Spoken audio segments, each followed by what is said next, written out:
మెదక్ జిల్లా నర్సాపూర్ ఫారెస్ట్ పరిధిలోని నతనయపల్లె అడవి ప్రాంతంలో గత కొంతకాలంగా కొంతమంది వ్యక్తులు నాటు తుపాకులతో సంచరిస్తూ వన్యప్రాణులను వేటాడుతున్నారన్న సమాచారం అందుకున్న ఫారెస్ట్ అధికారులు శనివారం వలపన్ని 8 మంది వ్యక్తులను అదుపులోకి తీసుకున్నట్లు ఫారెస్ట్ అధికారులు వెల్లడించారు.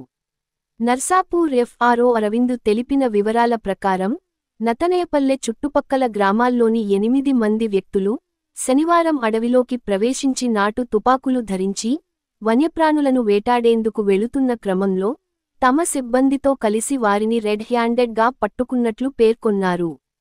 వారిపై ఫారెస్ట్ యాక్ట్ ప్రకారం కేసు నమోదు చేసి రిమాండ్కు తరలించినట్లు వెల్లడించారు. చట్ట వ్యతిరేక కార్యక్రమాలకు ఎవరు పాల్పడినా ఫారెస్ట్ నిబంధన ప్రకారం కఠినంగా వ్యవహరిస్తామని ఈ సందర్భంగా ఆయన పేర్కొన్నారు.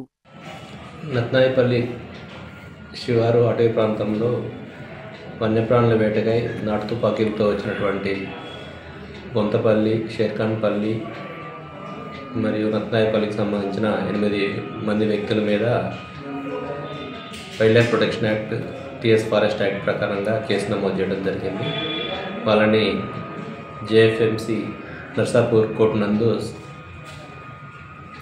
జడ్జి గారి ముందు ప్రవేశపెట్టడం జరిగింది. అక్కడ సమీప అటవీ ప్రాంతం నుంచి వచ్చినటువంటి విశ్వసనీయ సమాచారం ఆధారంగా మేము నైట్ పెట్రోలింగ్ని మొబిలైజ్ చేసి వాళ్ళని చారిత్రకంగా పట్టుకోవడం జరిగింది. వారి నుంచి 3 నాటు తుపాకులని స్వాధీనం పరచుకోవడం జరిగింది. Thank you sir.